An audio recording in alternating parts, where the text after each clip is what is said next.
Tiny houses are becoming more and more popular around the United States. In Florida, some tiny house communities are thriving hubs of self-sustainability and affordability. However, the lack of uniform regulation among counties and municipalities is leaving some tiny homeowners to shut down their businesses. This is a tale of two cities, Alachua and Cocoa, and how they welcome or don't welcome tiny homes. Sioban Hanes moved to the city of Alachua knowing she wanted to rent on Airbnb. Well, I'm a retired accountant, but I do, for over 5 years now, I've been a superhost on Airbnb. I home host.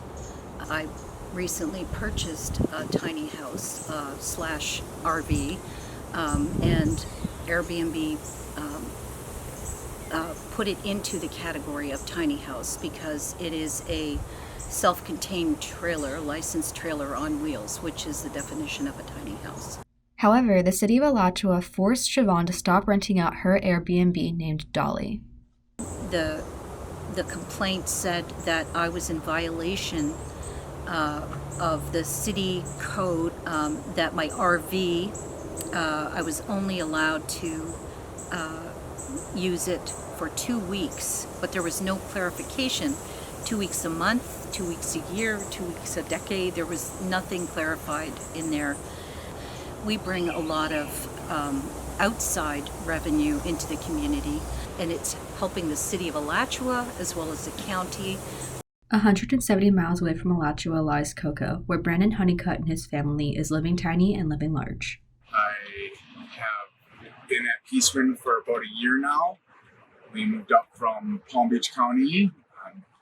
Luckily found this place through a couple Facebook posts, and it was the perfect fit.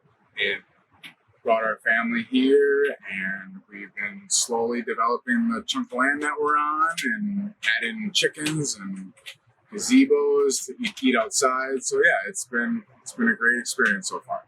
You like tiny house living? Yeah. Yeah, she's like wakes up every morning and goes checks out the chickens. She's constantly going on walks and bikes around the property. It's really quiet down the streets, so it feels really safe. We're tucked away from kind of all of Cocoa, being on this side of the highway, so it really works well for just a quiet community.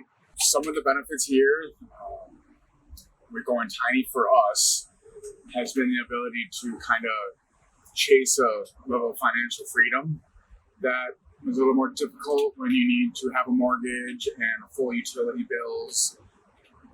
This transition has dropped our monthly expenses down dramatically to free up money to travel, to go see my family, to go on adventures around here, and just kind of create a life that isn't so focused in one location.